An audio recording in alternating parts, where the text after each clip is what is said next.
एक किसान रहता था। वो अपने खेत में चावल उगाता था और भारी मात्रा में बेचता था। वो बहुत नेक और अच्छा इंसान था।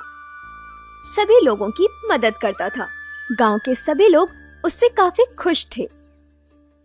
आजकल सब्जियों का दाम काफी बढ़ गया है जी, और साथ ही साथ खेतों में दवाई का भी उपयोग होने लगा है। ऐसे तो हम लोग बीमार हो जाएंगे ना।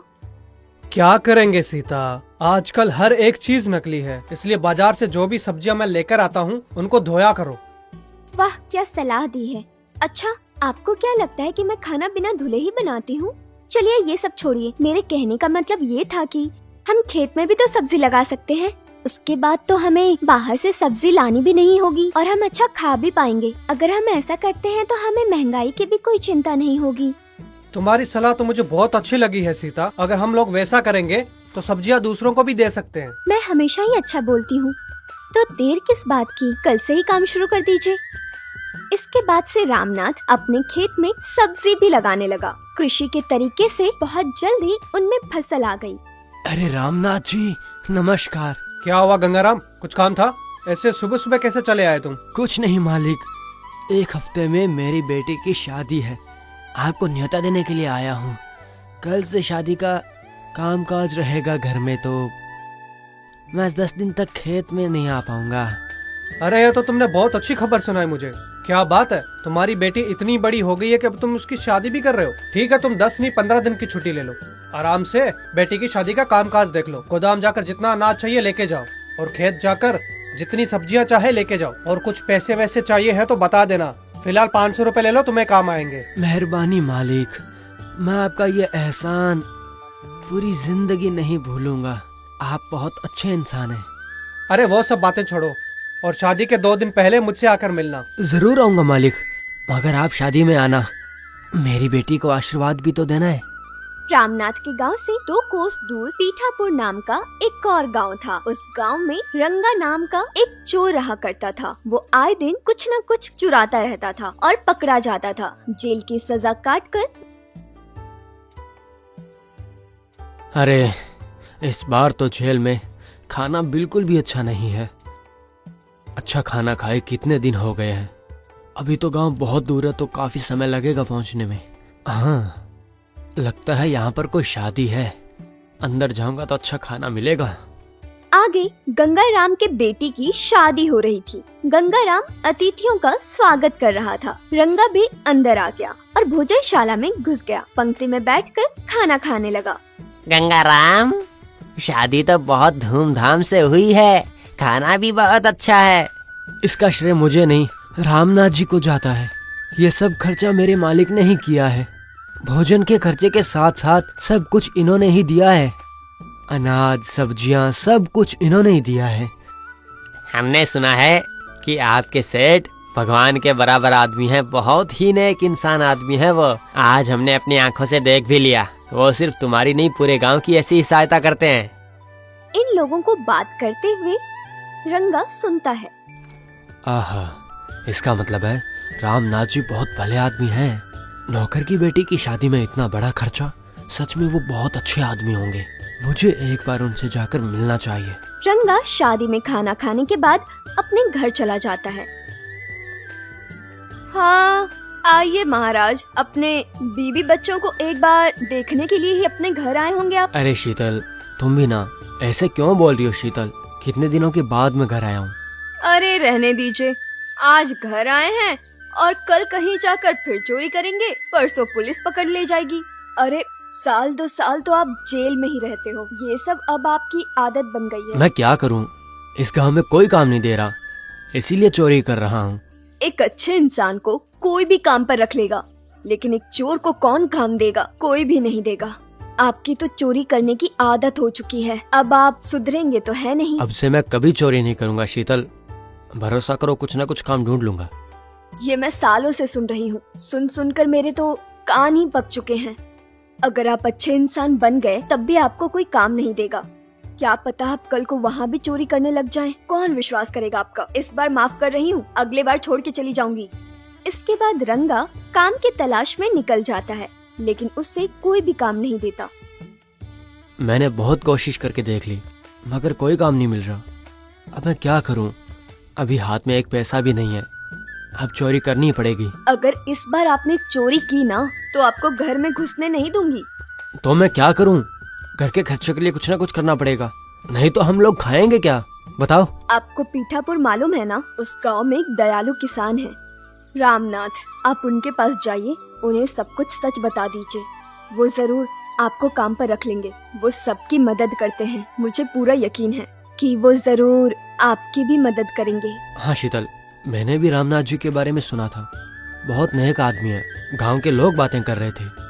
ठीक है, मैं कल ही जाकर मिलकर उनसे बात करता हूँ।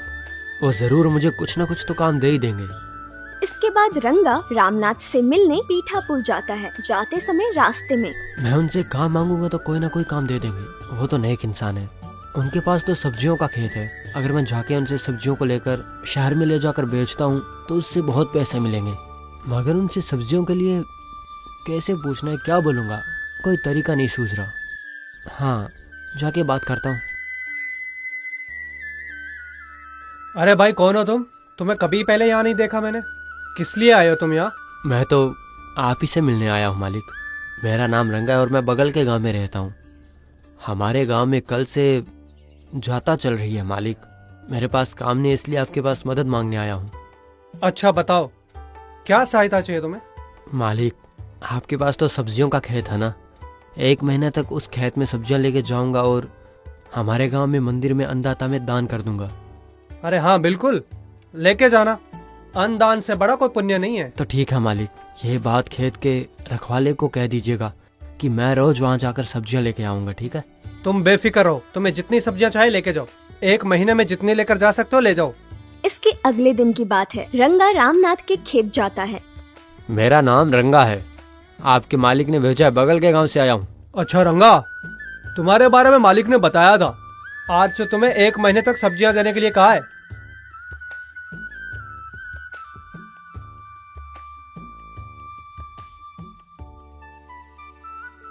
इसके बाद रंगा एक बोरा लेकर आता है और उसके अंदर सब्जियां डालकर चला जाता है और रास्ते में सोचता है, हे भगवान, आज तो एक पूरी टोकरी सब्जी मिली है। अब इन्हें शहर लेके जाऊंगा और सब सब्जियों को बेच दूंगा। इनसे बहुत सारे पैसे आएंगे मेरे पास। इसके बाद रंगा सब्जियों को लेकर शहर पहुंच जाता है। भैया जी, भिंडी कितने रुपए किलो दे रहे हो? 2 रुपए किलो है अम्मा। बहुत ताजी सब्जियां हैं, ऐसी आपको कहीं नहीं मिलेगी। अरे 2 रुपए किलो? बाकी सब तो 1 रुपए का दे रहे हैं, लेकिन आप इतना महंगा क्यों बेच रहे हैं? अरे वो सारी सब्जियां दवाइयां छिड़क कर बनाई गई है अम्मा, और मेरी सब्जियां पूरी तरह से सेंद्रीय व्यवसाय से उगी हुई है। आप ये सब्जियां खाएंगे तो पता चलेगा। क्या आपने अभी अभी जो कहा वो सच है या फिर मुझे बुद्धू बनाने की कोशिश कर रहे हैं? अम्मा, एक बार लेकर तो जाइए, बाद में आप ही बोलेंगे कि मेरी सब्जियां कितनी ताजा और स्वादिष्ट सब्जियां हैं। ठीक है, सब कुछ 1-1 किलो दे दो। ये लो, इसमें रख दो और ये रहे आपके पैसे। एक आदमी को बेचे तो 5 रुपए आए हैं, फिर यही सब्जियां दिन भर बेचूंगा तो कितने रुपए आएंगे? शाम तक सारी सब्जियां बेचकर वो घर वापस आता है और अपनी पत्नी से कहता है, देखो शीतल, ये पैसे देखो, देखो कितने हैं। आज मैं पूरे 50 रुपए लेकर आया हूँ। ठीक है? ये 50 रुपए कहाँ से आए? मजदूरी करने के लिए 50 रुपए दिए क्या? ये तो सच में बहुत बड़ी रकम है। हमारे गांव में तो 30 रुपए भी नहीं मिलता है रोज का। मजदूरी करने के लिए रोज 50 रुपए मिल रहे हैं। मजदूरी नहीं, रंगनाथ जी के खेत से सब्जियां लेकर उन्हें ले जाकर शहर में बेच के आया हूँ। यानी कि आपने इस बार फिर से चोरी की है? छी, मैं चोरी नहीं कर रहा हूँ। रामनाथ जी ने मुझसे बोला कि अगर मैं उनके खेत में उगी सब्जियां शहर ले जाकर बेचता हूँ तो उसमें से आधा हिस्सा मुझे दे देंगे। ओहो, देखिए ना, रामनाथ जी कितने अच्छे हैं। मन लगाकर काम करिए और दोबारा कभी चोरी मत करिएगा। याद है ना आपको मैंने क्या कहा था? भूल मत जाइएगा। शीतल, क्यों बार बार चोरी का नाम ले रही हो? अभी मैं पहले जैसा नहीं रहा शीतल। इस तरह रंगा हर रोज रामनाथ जी के खेत से सब्जियां लेकर शहर में बेचकर कमाने लगा। उसकी अच्छी कमाई हो जाती थी। एक दिन पड़ोसन लीला उसके घर आती है। क्या बात है शीतल, तेरा पति तो आजकल पहले से सुधर गया है। मैंने सुना है कि वो शहर में जाकर सब्जियां बेचने लगा है। मेरा भाई बता रहा था कि उसने देखा उसे। जी हाँ दीदी, रंगा अब पहले से काफी बदल गया है। भला हो पीठापुर के रामनाथ जी का। रामनाथ जी बहुत ही अच्छे इंसान हैं और व्यापारी भी हैं। वो रंगा को हर रोज सब्जियां देते हैं बेचने के लिए, और इससे बदले में जितना पैसा मिलता है आधा आधा वो दोनों आपस में बांट लेते हैं। इससे उन दोनों की अच्छी कमाई हो जाती है। यानी कि तेरा पति रामनाथ जी के व्यापार में हिस्सेदार बन गया है। हाँ दीदी, हम लोग यहाँ खेत में काम करते हैं तो बहुत मुश्किल से 30 रुपए मिलता है, और मेरा पति तो हर रोज सब्जी बेचकर 50 रुपए लाता है। ऐसा क्या? तो मेरा एक काम करना, वहाँ पर मेरे पति के लिए भी बात कर ले। ठीक है दीदी, आज शाम को मैं बात करती हूँ। जब शाम में रंगा घर वापस आता है तो उसकी पत्नी उससे कहती है, सुनिए जी, आज सुबह लीला दीदी आई थी, बोल रही थी कि आप काफी सुधर गए हैं। उनके भाई ने आपको शहर में देखा था, आपसे मदद मांगी है। उनके पति के लिए रामनाथ जी से बात करिए ना, उनसे कहकर उनकी भी नौकरी वहीं पर लगवा दीजिए ना। नहीं, रामनाथ जी हरगिज नहीं मानेंगे। मेरे अलावा वो किसी दूसरे को खेत में पाँव तक नहीं रखने देते, ठीक है? उन्हें बोलो हम कुछ मदद नहीं कर सकते। क्या जी, इतना बड़ा खेत है उनका, और भी तो कई सारी सब्जियां उगती होंगी वहाँ पर, तो उन्हें भी वहाँ पर लगवा दीजिए, वो भी कुछ न कुछ काम कर लेंगे। तुम इन सब बातों को भूल जाओ। और तुम्हें किसने कहा कि ये सब बातें लोगों को बताओ? मैंने तो कुछ नहीं बोला था, उन्हीं के भाई ने तो आपको शहर में देखा था जब आप वहाँ सब्जियां बेच रहे थे। ठीक है, इस बार लीला दीदी को ना कह देना और किसी बहाने से वापस भेज देना उन्हें, और कह देना कि हम कुछ मदद नहीं कर सकते। क्यों? किसी की सहायता करने में क्या दिक्कत है जी, आपको बताइए। कहीं आप फिर से चोरी का काम तो नहीं करने लग गए ना? मैंने कहा ना, बिल्कुल नहीं शीतल। अब मैं पूरा का पूरा बदल चुका हूँ। चोरी करनी छोड़ दी है मैंने। अब मैं इस बारे में बिल्कुल बात नहीं करना चाहता। इसके बाद एक दिन की बात है, रामनाथ की पत्नी सीता को रामनाथ के सब्जियों के व्यापार की खबर मिलती है। क्या बात है जी, आजकल आप सब्जियों का व्यापार कर रहे हैं और मुझे बताया तक भी नहीं। भाग्यवान, मैं सब्जियों का व्यापार क्यों करूंगा? जिसने भी कहा है झूठ कहा है। तुम्हें तो पता ही है मैं अनाज के व्यापार के सिवा कुछ भी नहीं कर रहा हूँ। अगर मैं कुछ नया शुरू करूंगा तो तुम्हें तो बताऊंगा ना। अच्छा, तो फिर सब लोग ऐसे क्यों बोल रहे हैं जी कि आप किसी आदमी को सब्जी बेचने के लिए शहर भेजते हैं? नहीं नहीं नहीं भाग्यवान, ये सब पूरी तरह से अफवाह है। एक दिन रंगा की तबीयत खराब हो जाती है, उसे बुखार हो जाता है, इसलिए वो सब्जी बेचने शहर नहीं जा पाता है। पैसे के लालच में वो अपने बेटे को रामनाथ के पास भेजता है। अरे राजू, आज मैं शहर नहीं जाऊंगा, मुझे बहुत बुखार आया हुआ है, इसलिए तुम आज रामनाथ जी के खेत जाओ, वहाँ से तुम सब्जियाँ लेके आओ। याद रहे 1 किलो के 5 रुपए में ही सब्जी बेचना, और वहाँ जाकर उस नौकर को मेरा नाम बता देना। मैंने आज तक तो वो काम कभी किया ही नहीं, तो अचानक आज मैं वो काम कैसे कर सकता हूँ? मैंने बोला था ना, हर सब्जी 5 रुपए किलो देना, ठीक है? इतना ही तो करना है। रंगा के बताने पर राजू रामनाथ जी के खेत जाता है और बोरा भर के सब्जियां शहर लेकर जाता है और उन्हें बेचकर शाम में घर वापस आ जाता है। घर वापस आने के बाद, क्या रे राजू, इतनी जल्दी घर आ गया तू? पूरी सब्जियां बेच के आया या ऐसे ही आ गया? हाँ बापू, पूरी सब्जी 2 घंटे में बेच दी। ये लो उनके 50 रुपए। शाबाश बेटा, कल भी तुम ही ऐसे ही सब्जियां बेच के आना, अच्छे से काम करना, ठीक है? इसके बाद रामनाथ का नौकर वेंकट उनके घर आता है और वहाँ आकर कहता है, मालिक, आपने मुझे बुलाया, कुछ काम था क्या? कुछ खास नहीं है। कल हमारे रागभूषण जी के घर में कुछ सब्जियां देकर आनी है, तुम उन लोगों को सब्जियां दे देना। तुम सब्जियां लेने के लिए उनकी मदद भी करना, ठीक है? बस इतना ही कहना था तुमसे। ठीक है मालिक, मगर वो रंगा आया तो उसे क्या बोलना है? ये रंगा कौन है? वही आदमी, अरे पड़ोसी गांव का आदमी, आप उसे रोज सब्जियां लाने के लिए भेजते हैं ना, वही रंगा, और कौन? ओह, मैं तो भूल ही गया था। उस रंगा को आते हो तो लगभग 2 महीने के आसपास तो हो ही गया होगा ना। उसने तो आकर मुझसे सिर्फ 1 महीने के लिए ही कहा था, लेकिन आखिर वो अभी तक क्यों आ रहा है सब्जियां लेने के लिए? ठीक है, तुम कुछ सब्जियां उसको भी दे देना, कल मैं उस तरफ आऊंगा तो खेत देख कर भी जाऊंगा। इसके बाद अगले दिन रामनाथ सुबह अपने घर से निकलता है, अपने खेत की तरफ जाता है और वो वहाँ जाकर कहता है, अरे कैसे हो तुम वेंकट? अच्छा, वो नागभूषण जी का कोई आदमी आया नहीं क्या? उनको सब्जियां चाहिए थी ना? नहीं आया मालिक, मैं सुबह से यहीं पर था, मुझे तो कोई दिखाई नहीं दिया। आज तो वो रंगा भी यहाँ नहीं आया। ठीक है, तुम एक बार नागभूषण जी के घर जाकर आओ, उनको सब्जियों के लिए नौकर भेजने को बोलना। इसके बाद वेंकट नागभूषण जी के घर जाता है। उसके बाद रंगा का बेटा राजू वहाँ आता है। यहाँ वेंकट नहीं है क्या?